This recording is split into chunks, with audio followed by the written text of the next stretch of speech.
temps d'aller plus loin. Et ce matin, on est dans notre série de 6 semaines dans le livre des Chroniques en parlant du réveil. Et ce matin, on touche l'humilité devant Dieu dans la prière. Et donc, dans cette série sur des preuves de vie, on regarde les preuves de vie spirituelle, des preuves de vie de réveil que le livre des Chroniques veut nous souligner et qui nous permet d'évaluer nos vies, à savoir est-ce que ces signes de vitalité spirituelle sont dans nos vies. Non pour se culpabiliser, mais bien au contraire pour s'évaluer honnêtement et humblement devant Dieu, et que si ces choses ne sont pas là, qu'on puisse se tourner simplement, et comme ce matin on va beaucoup le regarder, dans la repentance et de demander l'aide de Dieu. Et donc, 6 preuves de vie. Les réveils spirituels dans les livres des Chroniques. Et donc, on regardait, il y a de cela quelques semaines, l'aspect de chercher l'Éternel, qui est une attitude, qui est un désir du cœur, qui se manifeste par des choix. Et il faut faire des choix de tasser des choses dans nos vies. Il faut faire des choix de mettre du temps dans nos vies à rechercher Dieu et de voir ce qu'il a pour nous. Et donc, on a regardé cette première idée qui lançait cette série. Vous pouvez retourner il y a de cela à peu près 4 semaines pour suivre ces enseignements si vous avez manqué. Évidemment, il y a quelques semaines, lors de notre conférence spéciale, on va regarder l'aspect d'avoir un cœur entier, c'est-à-dire un cœur qui est comblé. Le mot comblé qui vient du mot paix. Un cœur dont tous les parties est rempli de la présence de Dieu et qui lui permet d'être épanoui. Un cœur qui est libre de servir. Un cœur qui est particulièrement libre de devenir tout à coup généreux, intéressé à l'autre et dévoué pour l'Éternel, réalisant que tout me vient de Dieu. Rien de ce que j'ai m'appartient en réalité. Tout appartient à Dieu et Dieu me donne généreusement. Et lorsque je réalise ça, mon cœur, lorsqu'il est entier, qu'il est comblé de Dieu, devient généreux, joyeux de donner à Dieu pour son œuvre, joyeux de prendre soin des autres, oubliant justement que cet argent-là est pour servir. Nos biens, notre temps, notre santé sont pour servir Dieu. Mais ça se fait comme un fruit d'avoir un cœur comblé. Et là, on évalue justement notre cœur. Et où est-ce qu'il est exactement, notre cœur, à travers tout cela? On a regardé justement il y a de cela 2 semaines l'aspect de s'appuyer sur Dieu. Comme un nageur qui apprend à trouver son point d'appui, l'importance d'apprendre à cultiver dans notre vie la foi en l'Éternel, la confiance en Dieu, notre point d'appui dans cette vie où ce que souvent on est en train de battre de l'air, où ce que souvent la foi est un peu abstrait, et qu'on a l'impression de patauger dans des bulles et qu'il ne se passe pas grand-chose et qu'on n'avance pas vraiment au niveau de la foi. Et il faut trouver notre point d'appui et appuyer notre foi solidement sur l'Éternel. Et c'est ce qu'on a regardé de cela 2 semaines, ce qui commence par le fait de crier à Dieu, de s'appuyer sur lui et de voir après ça arriver le secours de l'Éternel. Et c'est ce qu'on a vu il y a 2 semaines. Maintenant, l'humilité. L'humilité dans la prière. Parce que lorsqu'on découvre un cœur humble dans le livre des Chroniques et partout ailleurs dans les Écritures, on découvre un cœur dont l'humilité va généralement se manifester par le fait qu'il parle à Dieu, qu'il va crier à Dieu, qu'il va ouvrir son cœur à Dieu. Et quand on parle de communiquer avec Dieu, on parle de prier. Hein? Communiquer avec Dieu. Et j'ai trouvé cette image-là qui m'a été proposée par Gilles intéressante parce que souvent, l'humilité fait partie de ces sujets d'intérêt pour lesquels il y a des bons livres qui ont été écrits, mais souvent, l'humilité se retrouve comme le sujet en dessous de la pile. Hein? C'est quand le dernier livre qu'on a lu, chacun d'entre nous, sur l'humilité? Et en même temps aussi, il faut être honnête aussi que l'humilité, ce n'est pas non plus quelque chose qu'on fait juste crinquer. Bon, on va crinquer là, mon humilité, on va prendre un bon livre sur l'humilité. Ça marche-tu?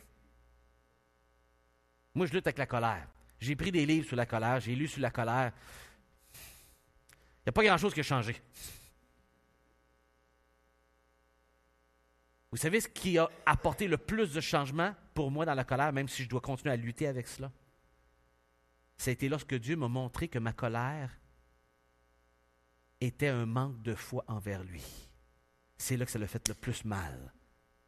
Et que j'ai réalisé que ma colère était la démonstration de mon manque de foi et de confiance en Dieu. C'était une vérité spirituelle qui a assommé, qui a martelé ma colère pour me culpabiliser davantage et chercher davantage la guérison de Dieu parce que c'est du contrôle en fin de compte. Et quand ça ne va pas comme je veux, Vous savez, ce n'est pas en se craquant d'un livre de l'humilité. Même si c'est bien de lire des bons sujets et que Dieu peut utiliser cela aussi. Mais il y a des vérités bibliques, des mensonges de nos cœurs qui ont besoin d'être révélés, des prises de conscience sur la grandeur de Dieu qui ont besoin de prendre place dans notre cœur, dans nos pensées, pour que des changements spirituels se fassent. Ce n'est pas juste quelque chose qu'on craint. Sinon, ça veut dire que c'est de la religiosité. Et donc, vous ne pouvez pas craquer. Et c'est difficile là aussi de comprendre l'humilité. Et je vous donne quelques éléments sur l'humilité. Et l'humilité n'est pas naturelle ni attirante pour l'être humain. La petite pancarte a dit « Essaye même pas de passer par en haut. Ça ne marchera pas. » Et là, ouais, mais on n'a pas le goût, nous autres, de se mettre à quatre pattes pour passer en dessous. Non, mais regarde, la gloire, c'est par ici que ça se passe. C'est à genoux, à quatre pattes, humblement. Ce n'est pas naturel pour l'être humain. Pas du tout. Et il y a toutes sortes de conceptions sur l'humilité. Et souvent, les conceptions que les gens ont, on dirait qu'il y a des brides de vérité dedans, puis à un moment donné, c'est tout scrappé par le reste de ce qu'il dit. Et entre autres, je donne des exemples. Par exemple, Gandhi. Mohamed Gandhi, qui est un homme très apprécié pour ses paroles de sagesse, des déclarations, qui dit « Cultiver l'humilité revient à cultiver l'hypocrisie. » Vous voyez l'idée de craquer? C'est pas comme ça que ça fonctionne. On ne peut pas craquer, puis là, travailler sur l'humilité. L'humble n'a pas conscience de son humilité. Et c'est une déclaration que je trouvais intéressant.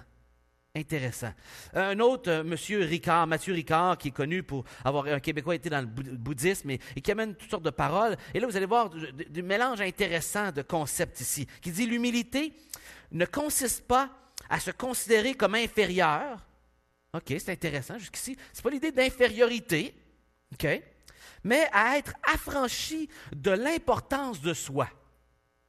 Je ne dis pas que c'est toute la vérité, mais c'est intéressant.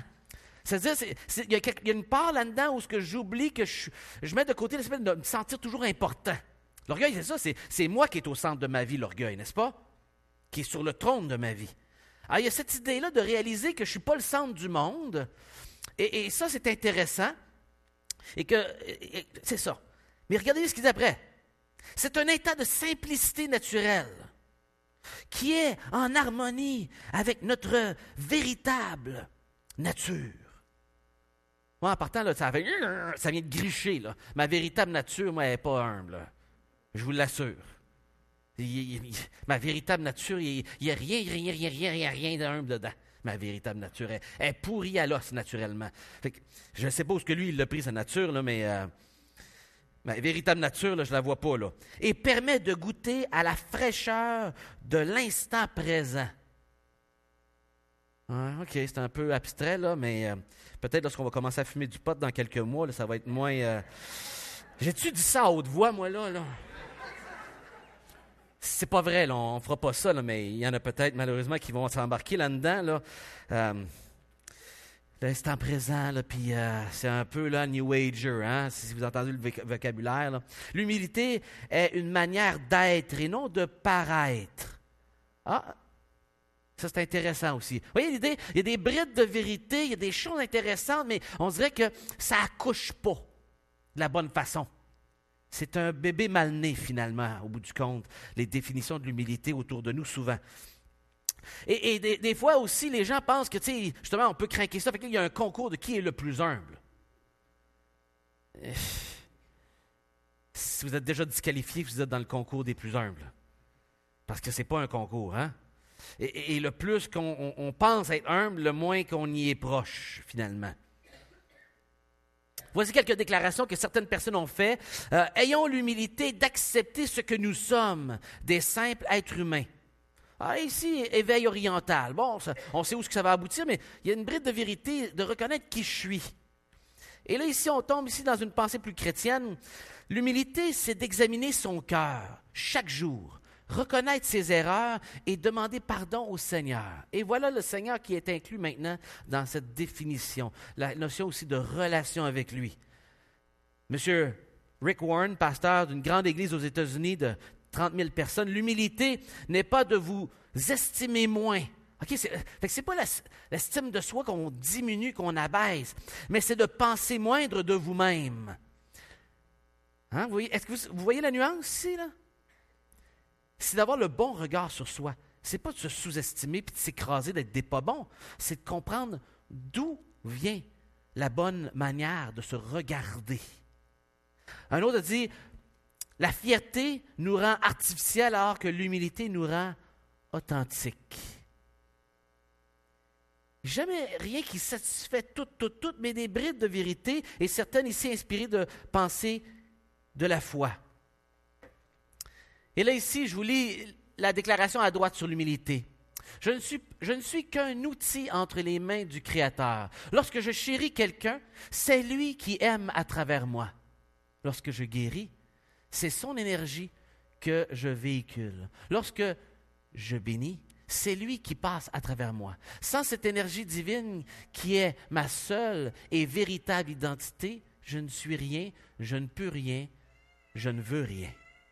Et déjà ici, là, on voit autre chose. C'est pas qu'il n'y a rien qui se passe, c'est que je suis un véhicule. C'est ce que Dieu fait en moi. De reconnaître l'action de Dieu, qu'il en est l'auteur, qu'il en est la puissance, et que c'est à lui que je dois le demander. Et j'ai aimé ici les deux images à gauche qui invitent vers justement que c'est à genoux.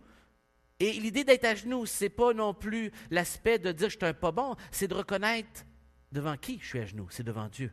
De reconnaître devant qui je dois m'agenouiller et demander les choses. Et on lit dans Proverbes chapitre 18, verset 12, il y a plusieurs versets qu'on aurait pu citer ce matin, les Proverbes, mais avant la ruine, le cœur de l'homme s'élève, mais l'humilité précède la gloire. Et c'est répété à plusieurs occasions dans les Proverbes, cette pensée, et ça doit être sûrement parce que c'est important pour nous de la comprendre. Des pensées sur l'humilité. Et j'ai aimé cette image, et je la laisse avant d'aller plus loin dans notre lecture, cette image de cet homme qui est capable d'avoir la tête baissée, mais parce qu'il est bien enraciné. Son enracinement dans sa relation avec Dieu, son enracinement sur qui il est comme identité en Christ, son enracinement dans la parole de Dieu, qui lui donne des racines solides et qui lui permet d'être courbé même devant celui qui ne le mérite pas. Vous voyez? Et j'aimais cette image. Dans le fond, l'humilité va venir de ce qui nous tient avec puissance, mais qu'on ne voit pas aux yeux humains. N'est-ce pas? Et voilà la puissance de l'humilité, l'enracinement dans notre relation avec Dieu.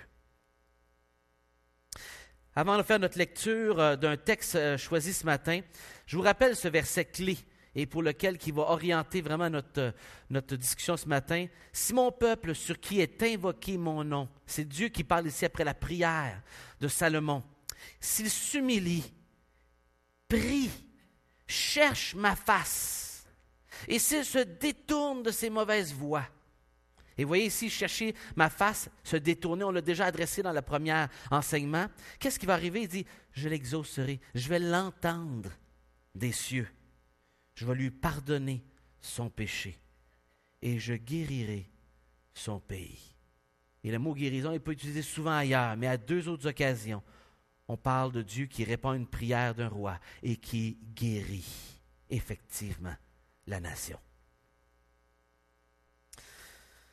Avant d'aller plus loin, allons dans le chapitre 6 de 2 Chroniques et on va lire ici la prière de Salomon pour orienter ces prochains instants ensemble. Prière de Salomon dans le chapitre 6 de 2 Chroniques.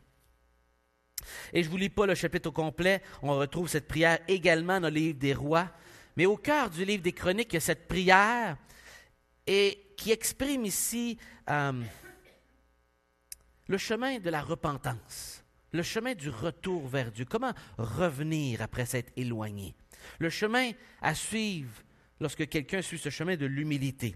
Et que Salomon prie, et on vient de lire le chapitre 7, qui est la réponse à cela de la part de Dieu, qui dit « J'entends ta prière ». Et on va lire à partir du verset 12, où ce que là, Salomon, ils sont réunis ensemble, il a béni le peuple, et ils sont rassemblés, et il les a exhortés déjà dans les premiers versets, en se rappelant leur histoire passée. Et là, il va dans la prière devant le peuple, et on lit au verset 12, « Salomon se plaçant devant l'autel de l'Éternel en face de toute l'assemblée d'Israël. Il étendit ses mains, car Salomon avait fait un tribun d'airain, une tribune d'airain, et avait mis au milieu du parvis. Elle était longue de 5 coudées, large de 5 coudées et haute de 3 coudées. Il s'y plaça et se mit à genoux en face de toute l'assemblée d'Israël.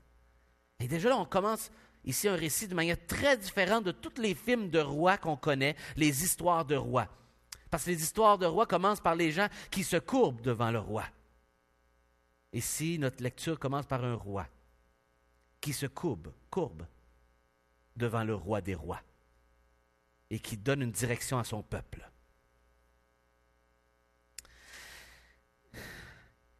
Et il se mit donc à genoux en face de toute l'assemblée et étendit ses mains vers le ciel. Donc imaginez la scène à genoux, mais les mains ici humblement devant Dieu, qui implore que Dieu l'écoute. Et il dit: Ô Éternel Dieu d'Israël, il n'y a point de Dieu semblable à toi dans les cieux et sur la terre.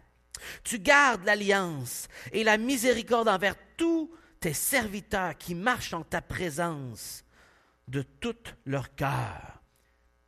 Il dit, tu tiens ta parole avec ceux qui sont en relation avec toi, qui marchent avec toi. Ainsi, tu as tenu parole à ton serviteur David, mon père.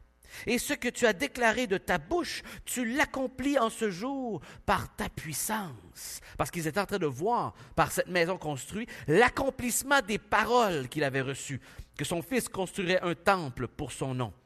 Un témoignage parmi toutes les nations. Maintenant, Éternel Dieu d'Israël, observe la promesse que tu as faite à David. Tu as déjà fait la promesse, et elle s'accomplit déjà. Continue à la faire, mon Père, en disant: Tu ne manqueras jamais devant moi d'un successeur assis sur le trône d'Israël, pourvu que tes fils prennent garde à leur voie, à leur chemin, et qu'ils marchent dans ma loi comme tu as marché en ma présence. Et là, soulignez ces deux dernières phrases, ces deux dernières lignes de votre Bible. Pourvu que tu prennes garde à leur voie et qu'ils marchent dans ma loi comme tu as marché en ma présence. Il y a un lien ici lié à pourvu qu'ils soient en relation avec moi, ils vont bénéficier de mes promesses, de ce que je veux leur offrir. Mais ils doivent marcher en relation avec moi dans l'obéissance. Qu'elle s'accomplisse donc, Éternel Dieu d'Israël, la promesse que tu as faite à ton serviteur David. Mais quoi? Dieu habite-t-il véritablement avec l'homme sur la terre?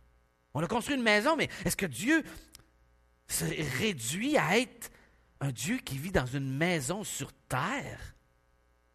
Voici les cieux, et les cieux des cieux ne peuvent le contenir. Il dit, les cieux pour nous autres, puis tout l'espace en dehors de cette galaxie, de l'univers qu'on regarde vers le ciel, ne peut le contenir, combien moins cette maison que j'ai bâtie. Et un fait important ici. Toutefois, Éternel mon Dieu, sois attentif à la prière de ton serviteur et à sa supplication. Écoute le cri de la prière que t'adresse ton serviteur. Que tes yeux soient jour et nuit ouverts sur cette maison et sur le lieu dont tu as dit que là sera ton nom. Écoute la prière de ton serviteur. Fais en ce lieu. Daigne exaucer les supplications de ton serviteur, de ton peuple Israël, lorsqu'ils prieront en ce lieu. Exauce du lieu de ta demeure, des cieux. Exauce et pardonne. Si quelqu'un pêche contre son prochain, et qu'on lui impose un serment pour le faire jurer, et s'il vient jurer devant ton autel, dans cette maison, écoute des cieux, agis et juge tes serviteurs. Condamne le coupable et fais retomber sa conduite sur sa tête. Rends justice à l'innocent et traite-le selon son innocence. Quand ton peuple d'Israël sera battu par l'ennemi pour avoir péché contre toi, s'ils reviennent à toi et rendent gloire à ton nom, s'ils t'adressent des prières et des supplications dans cette maison, exauce-les des cieux. Pardonne le péché de ton peuple d'Israël et ramène-les dans le pays que tu as donné à eux et à leurs pères. Et je pourrais continuer pour donner d'autres exemples qu'il donnait, mais je m'arrête ici, on va prier.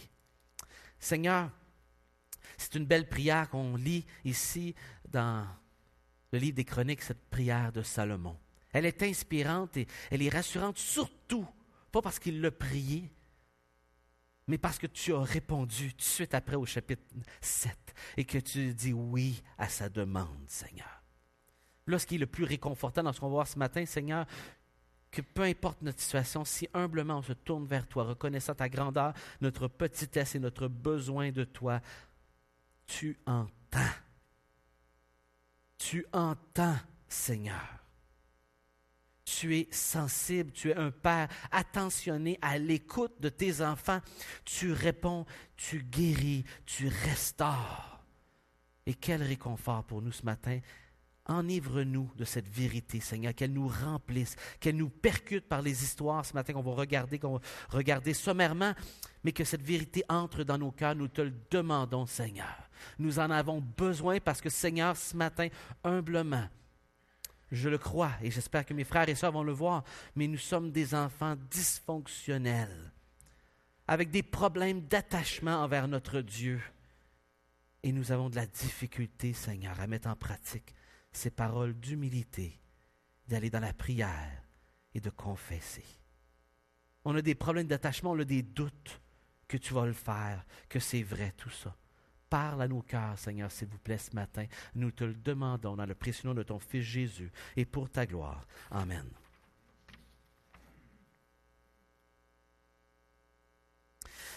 Je résume ici les 4 vérités que ces versets nous disent en toute simplicité et que Salomon nous communique comme vérité dans sa prière. Premièrement, reconnaître que Dieu tient sa parole. C'est important pour notre foi d'être en train de régulièrement de retourner en arrière, de dire OK, Dieu avait dit ça, puis il l'a fait. Et donc, sur la base de ce qu'il a fait dans le passé, je peux faire des demandes maintenant sur la base de ses promesses et ça va s'accomplir. C'est très important, cette vérité-là. Souligné dans les versets 14 à 17. Reconnaître la grandeur de Dieu, qu'on ne peut pas le limiter à un endroit. Et c'est juste un verset, mais ce verset-là de transition, avant de faire ses demandes, au verset 18, est vraiment important, et de reconnaître la grandeur de Dieu, que je ne peux pas le limiter, et on doit cultiver dans nos prières, dans nos lectures, dans nos pensées, de se rappeler combien Dieu est grand. Si Dieu est petit, c'est normal qu'on ne soit pas très humble devant lui, n'est-ce pas? Si Dieu est une statue, et limité à un endroit, il est normal qu'on puisse manquer de foi envers lui, n'est-ce pas? Mais si Dieu est grand et que l'espace de toute la terre et l'espace de l'espace ne peut pas le contenir, mais qu'il accepte de nous donner une représentation à cette époque-là d'un temple, un lieu symbolique de sa présence, ou ce que même il met de sa présence, mais que sa présence ne peut pas le contenir, c'est pour nous rassurer comme enfants. Mais Dieu est tellement plus grand. Et sa grandeur est un enjeu important face à notre humilité. Mais en même temps, sa grandeur ne le rend pas lointain, contrairement à ce que certains pensent, qu'il n'est pas impliqué dans nos vies. Il n'est pas lointain, il est là, il est présent. Et il n'est pas trop loin pour entendre nos prières. Et c'est ce qu'il dit dans les versets suivants. Et qu'il termine avec l'importance ici de son nom. Et là, on l'a lu juste une fois au verset 20, mais ça continue au verset 24, 26, etc. Son nom revient et toute l'idée que c'est dans son nom et pour son nom que tout ça doit se faire. La renommée de Dieu. Sa réputation. Et dans sa prière, il y avait cet élément, c'est dans ton nom et pour ton nom et par ton nom. Qui est vraiment important ici. Des vérités essentielles à ce qu'on se rappelle ici dans ce chemin vers la repentance que nous pointe cette prière de Salomon. 2 histoires ce matin que j'aimerais partager avec vous en toute simplicité qui illustrent justement, et les hommes qu'on va voir sont des crottés en bon québécois. Et selon les critères des rois, selon les critères du livre des Chroniques, l'auteur, c'était des crottés. C'était des rois qui n'ont pas laissé une bonne trace. C'est des rois dont on se rappelle les erreurs, etc. Mais, le chroniqueur nous souligne, dans ces 2 cas-là, des histoires que le livre des rois n'ont pas, qui souligne l'importance de sa leçon qui veut nous enseigner ceci, c'est qu'il y a toujours de l'espoir pour celui qui reconnaît le mal qu'il a fait et que le mal qu'il vit, les conséquences qu'il vit viennent de Dieu pour le juger et que c'est correct, Dieu juge le péché. Mais ce qui est plus important que le fait que Dieu juge le péché, c'est qu'il écoute celui qui se repent et qu'on peut revenir, peu importe comment crotté que t'es. Je ne l'ai pas féminisé, là, mais bon, on se comprend, OK? Ça n'aiderait pas que j'essaie de le féminiser, mais on se comprend.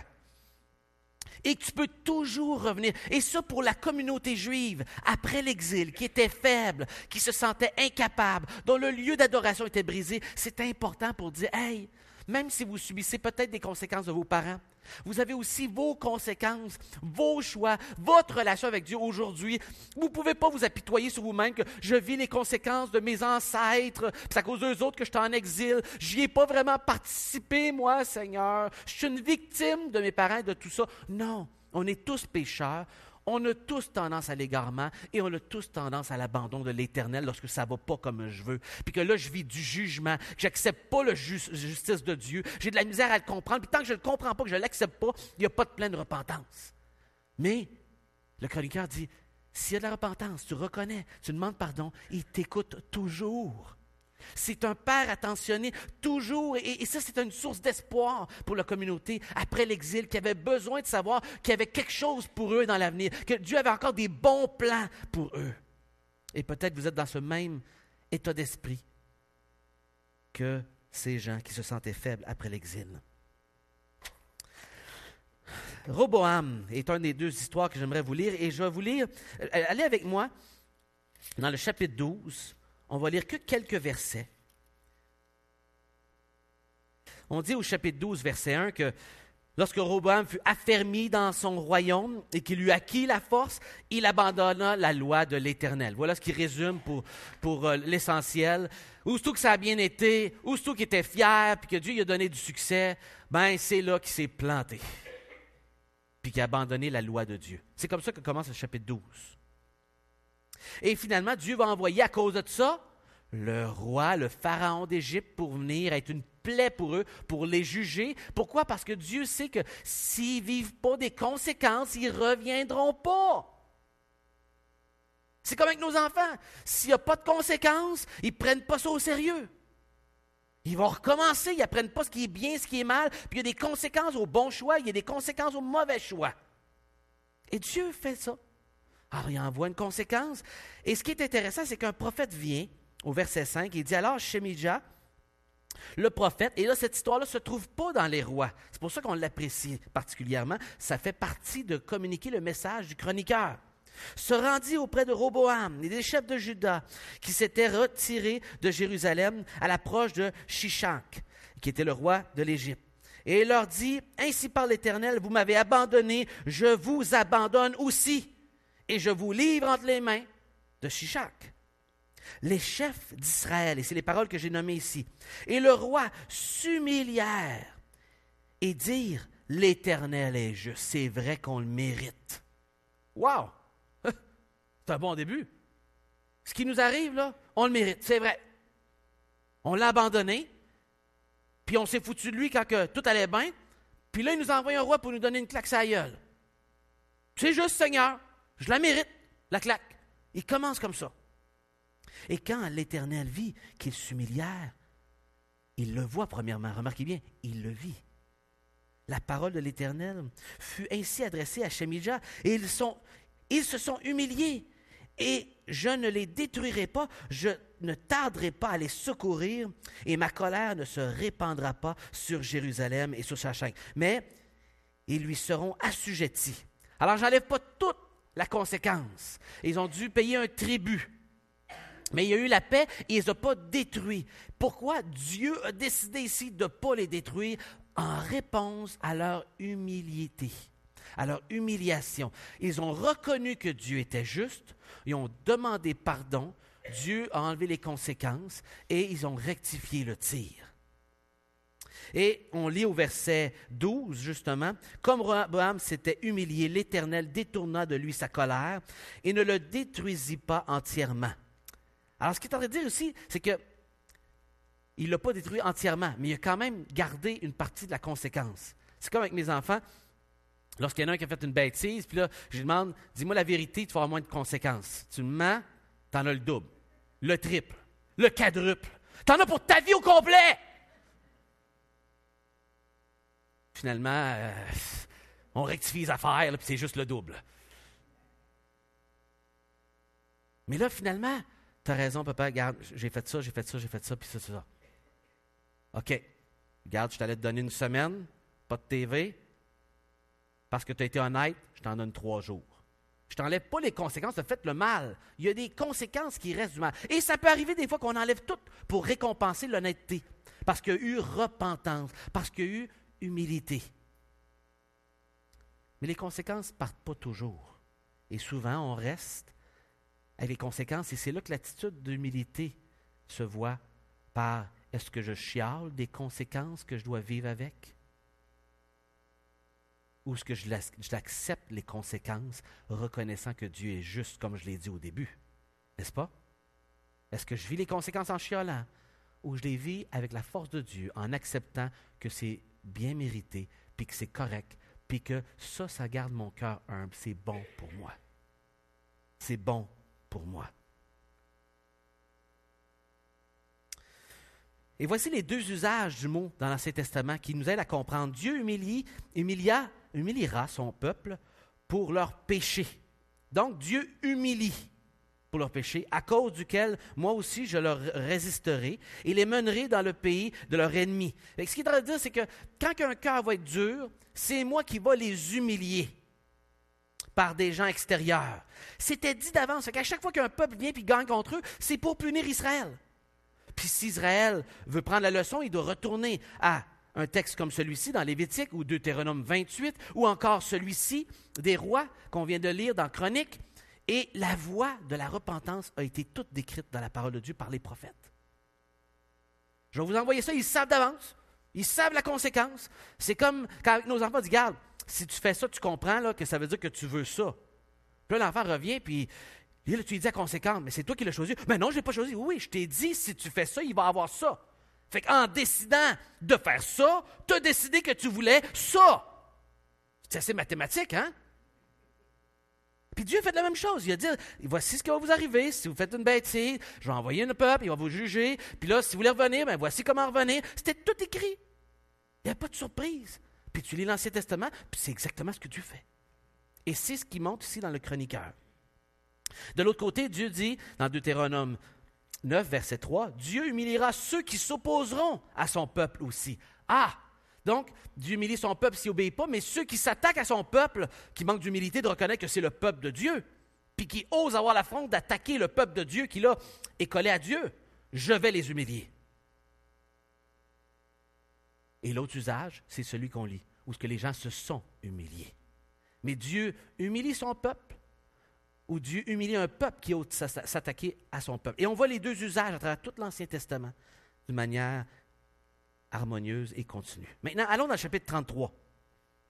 Lire brièvement quelques versets d'une autre histoire, celui-ci du pire roi de tout l'Ancien Testament, le roi Manassé, le crotté des crottés. Et vraiment, cet homme-là a fait du mal pendant 52 ans de règne. Il a laissé une marque terrible.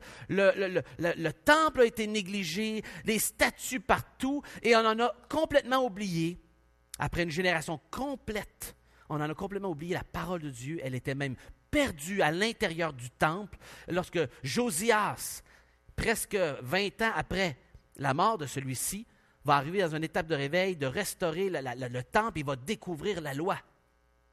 C'est dû à cet homme-là et tout le mal qu'il a porté. Et le livre des rois ne dit que des mauvaises choses sur lui. Rien de bon. Pas un mot de bon, un soupçon, une nuance, à rien. Et là, tout à coup, le chroniqueur lui sort une belle histoire. Il consulte une autre source parce que lui, il veut la petite histoire de la fin de sa vie que peut-être, même si ça n'a pas changé le cœur de son fils, puis ça n'a pas eu une grosse répercussion sur le peuple, ce gars-là, il a vécu une vraie repentance à la fin de sa vie. Puis le chroniqueur dit, il faut ça là, c'est un miracle. Il faut l'écrire dans ce livre-là, ça fait partie de mes leçons. Et il le met dans le livre des Chroniques. Et là, on lit cela au verset 11. Il dit ceci, « Alors l'Éternel fit venir contre eux les chefs des armées du roi assyrien, qui saisirent Manassé et le mirent dans les fers, et le lièrent avec des chaînes d'airain, et le menèrent à Babylone. » Là, je pourrais vous expliquer les théories sur comment il s'est ramassé à Babylone, le règne de cette époque-là, tout ça, mais ce n'est pas le temps ce matin. Vous viendrez le voir en privé si vous voulez des explications, OK?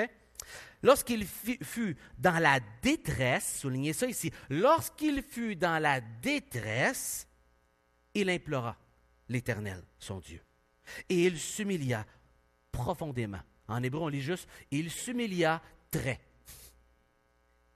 Il s'humilia beaucoup.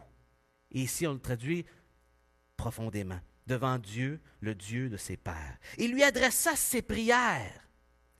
Et l'Éternel, se laissant fléchir, exauça ses supplications et le ramena à Jérusalem, dans son royaume. Et Manassé reconnut ou connut que l'Éternel est Dieu. Et après cela, il bâtit. Là, remarquez les verbes, OK? Dans les versets qui suivent, 14 à 17, remarquez les verbes suivants, je vous les souligne et vous les regardez dans votre Bible. Mais voici les verbes de « après cela ». Après cela, c'est, OK, il y a repentance, mais après cela, tu me dis, pardon, mais après ça, s'il n'y a pas rien qui se passe, qu'est-ce que ça veut dire? Que c'était des belles paroles. Mais quand il y a une vraie repentance, il y a un après cela. Et là, il dit, après cela, qu'est-ce qu'il y a? Regardez bien les verbes qui sont attachés à décrire ici le après cela. Verset 14, il bâtit la muraille. Il les rendit très hautes. Il plaça des chefs dans le peuple. Intéressant. Verset 15, il ôta les dieux étrangers. Il jeta à l'extérieur de la ville.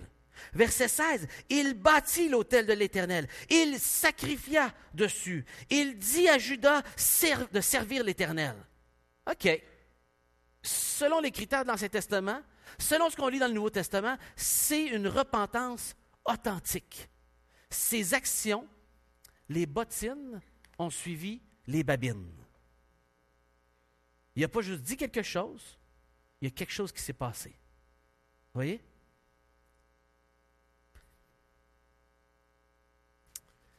Et donc, l'humilité par la prière, et là, le fruit de l'humilité qu'on lit, et c'est assez simple, il a juste prié, il a reconnu dans sa détresse. Mais qu'est-ce qu'il a fallu qu'il arrive pour qu'il s'humilie puis qu'il prie? Avant ça, il a fallu qu'il y ait de la détresse. C'est-à-dire, cette détresse, c'est quoi dans nos vies généralement? Les conséquences de nos péchés. Qui se veulent, non pour nous écraser, mais pour nous mettre de la pression dessus, pour nous ramener toujours à notre Dieu, lui demander pardon et revenir à lui, humblement. Voici les paroles qu'on lit dans ce qu'on a lu tantôt, les paroles qui suivent après ça. Et là, je pense que je l'ai mis dans ma propre version, là, j'ai traduit directement d'hébreu, regardez le plus simple possible. Alors des fois c'est un peu chaotique, mais vous allez comprendre le sens. Il dit, toute prière, toute supplication qui sera de tout homme et tout ton peuple Israël, quand ils connaîtront. Là, ici, c'est le mot important, le mot connaître. C'est le même mot, il a connu que l'Éternel est Dieu. Okay? Dans votre verset, là, il a reconnu, c'est le mot de connaître. C'est de savoir par expérience. Ce n'est pas un savoir juste mental. C'est même le mot, je connus ma femme. Vous comprenez? Si je la connais juste en général, je n'aurai pas d'enfant. Mais si je la connais, je vais avoir des enfants. Vous comprenez? C'est un mot qui a un sens très général et très, très, très intime de connaître. Et ici, de connaître que l'Éternel est Dieu, ici. Et ce qu'il a reconnu par expérience personnelle, que Dieu, c'est vrai par expérience, je reconnais.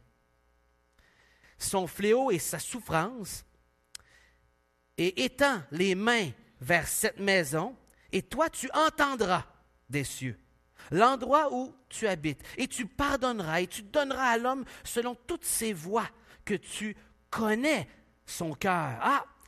Donc, je reconnais quelque chose, je connais, mais que Dieu aussi connaît mon cœur. Si les autres ont mal jugé ta repentance, s'ils n'ont pas compris, si les fruits ne sont pas satisfaisants pour eux, une chose est certaine, Dieu, lui, connaît. Car toi seul, tu connais le cœur des enfants des hommes.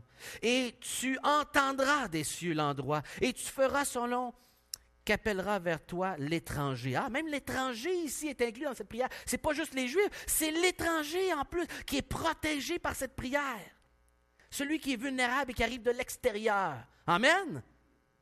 Tout le monde est inclus dans cette prière. Pas juste le peuple de Dieu. Non, Dieu prend soin et protège l'étranger.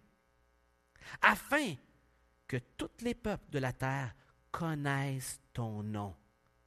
Alors voici le verset de l'Ancien Testament qui dit comment que Dieu veut évangéliser toute la terre et qui est intéressé à toutes les nations, pas juste Israël. Ce verset-là est hyper important. Et deuxièmement, pour te craindre comme ton peuple Israël. Et troisièmement, et pour connaître que ton nom est invoqué sur cette maison que j'ai bâtie, que ça, c'est un lieu authentique de la présence de Dieu. C'est vrai, ce lieu-là.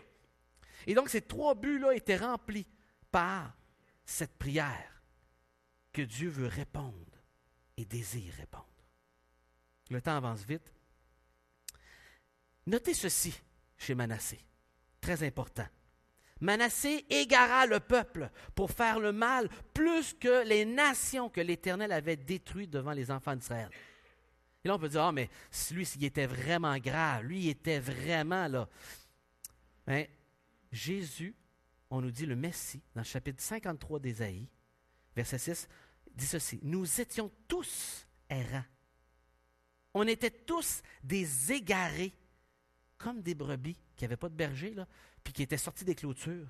Chacun suivant sa propre voie, et l'Éternel a fait retomber sur lui une iniquité de nous tous. » Et ce qu'il est en train de dire ici, là, c'est qu'on fait partie des gens comme Manassé, nous autres aussi, les errés, ceux-là qui se sont éparpillés, qui ont abandonné Dieu. Ce n'est pas juste Manassé, ce n'est pas juste l'histoire des pires crottés.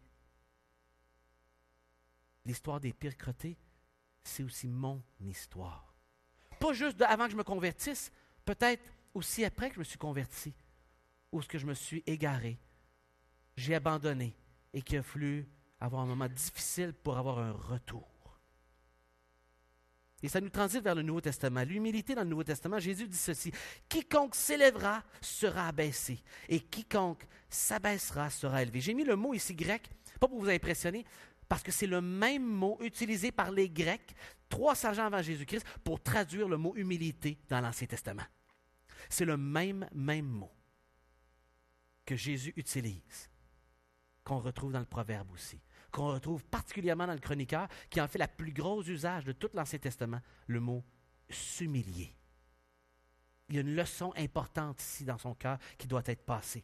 C'est pourquoi quiconque se rendra humble, comme ce petit enfant, sera le plus grand dans le royaume.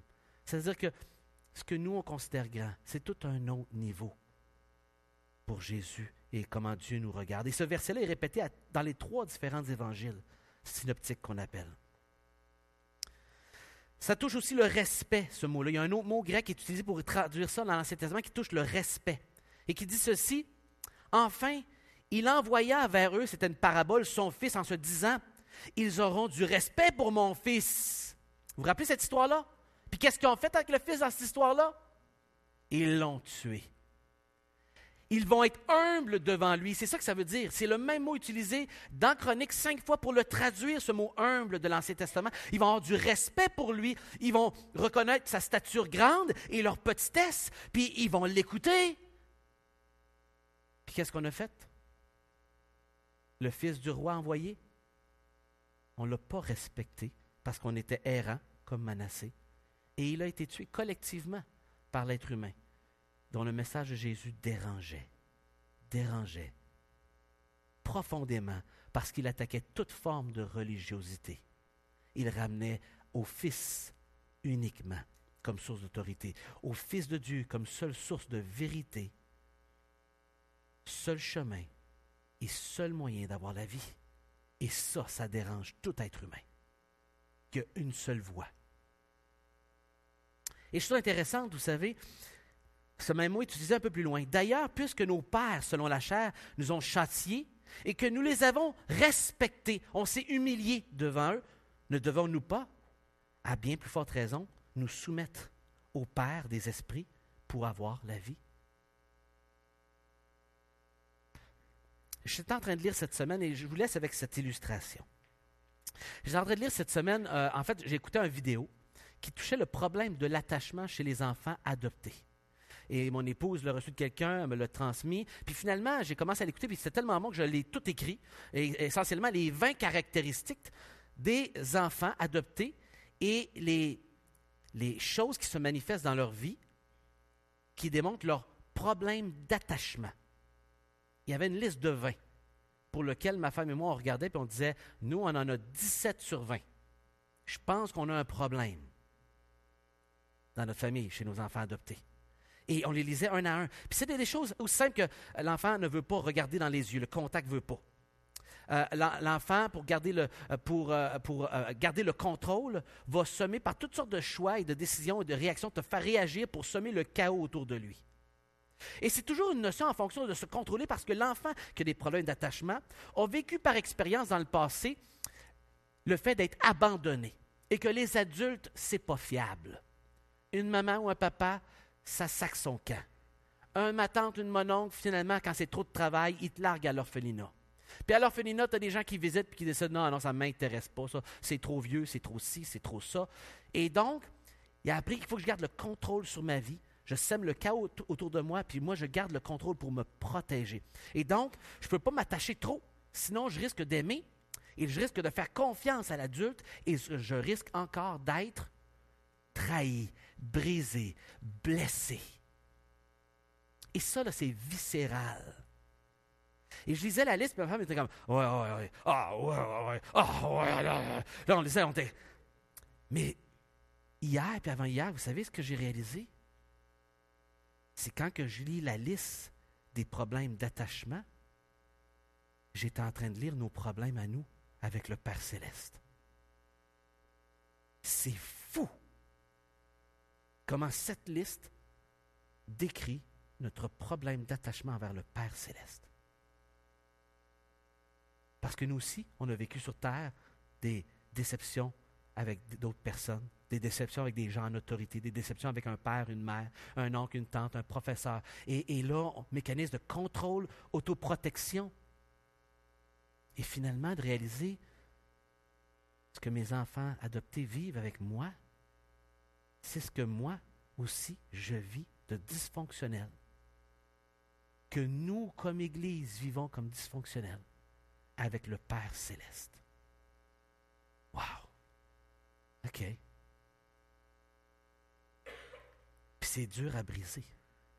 C'est viscéral en dedans de nous. Et pourtant, c'est ce qu'on est invité à faire, à répétition. Pourquoi? Parce qu'on dit que Jésus apparut comme un simple homme, il s'est humilié lui-même, se rendant obéissant jusqu'à la mort. C'est son obéissance, c'est son humilité du Dieu Tout-Puissant qui permet cela. Qui nous permet d'être sauvés de nos péchés et d'avoir l'opportunité de vivre de la guérison pour travailler notre problème d'attachement avec Dieu. Et le Nouveau Testament est clair. Humiliez-vous, humiliez-vous, humiliez-vous. J'ai invité